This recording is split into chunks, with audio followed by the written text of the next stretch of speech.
Hello, I'm Dr. Salos. So far, we've discussed the importance of cholesterol. Please see the Doctrine of the Mean section of the list in this video. This time, we'll look at blood sugar. Today is prediabetes. First, let's determine what blood sugar level is best. A team of researchers from the University of Zurich studied the effect of blood sugar levels on the risk of cardiovascular and all-cause mortality in 8,000 participants over the course of 32 years. The median fasting blood sugar level ranged from 68 to 108. However, there were distinctions between males and women. The best scores were 90 to 108 for males and 68 to 99 for females. In other words, women's blood sugar levels need to be lowered more. Diabetes over 126 raised the risk of cardiovascular mortality by 56%. However, if it falls below 68, it increases by 35%.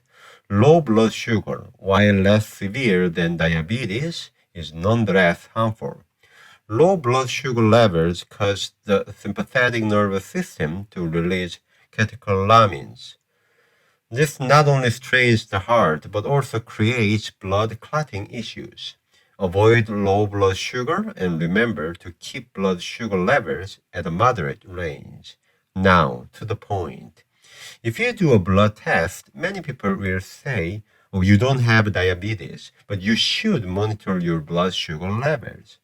Prediabetes occurs when your fasting blood sugar level is between 100 and 125. The glycated hemoglobin level ranges between 5.7 and 60.4%.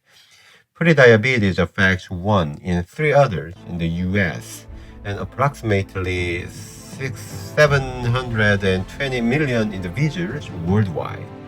The rise of prediabetes among young individuals in their 20s and 30s is another important issue. Once prediabetes is established, 1 in every 10 persons will develop diabetes each year. The key point is that persons under the age of 60 are more likely to get diabetes. Being diagnosed with prediabetes at an early age serves as a caution to get back to normal ASAP. What makes diabetes so scary? Isn't it the result of myocardial infarction or stroke? Additionally, it harms the eyes, kidneys, nerves, feet, and even the digestive system. But these terrifying side effects start to appear as early as prediabetes. Prediabetes and diabetes have several similarities among the pathways that result in problems.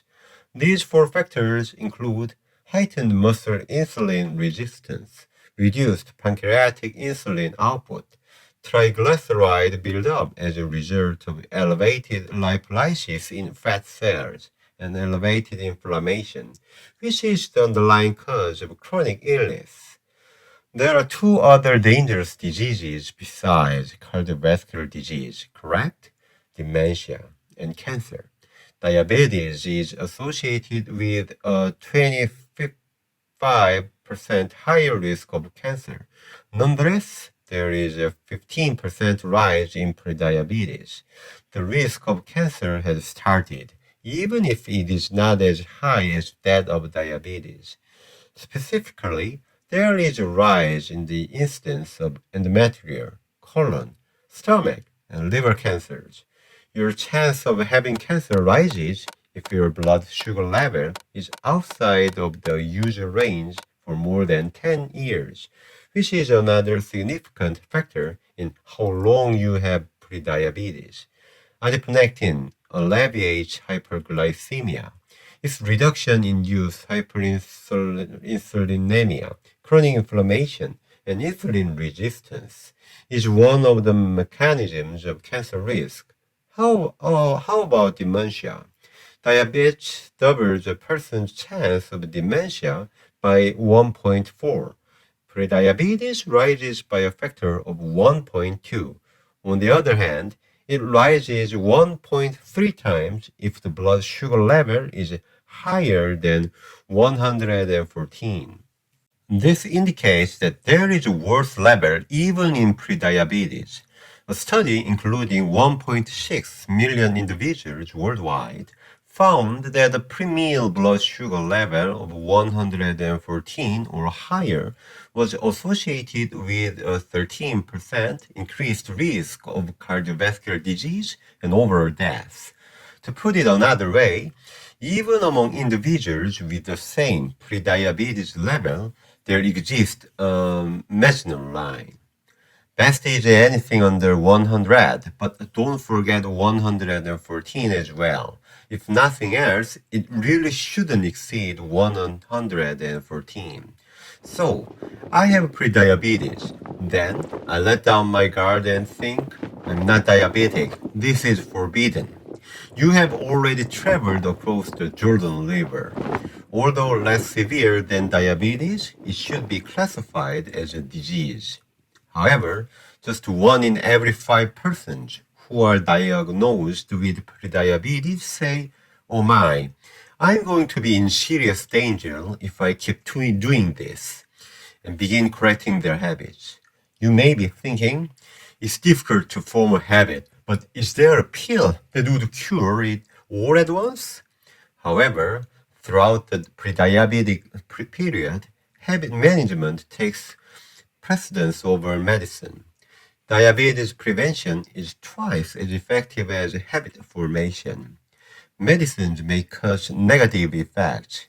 In addition, they are less sustainable than healthy behaviors.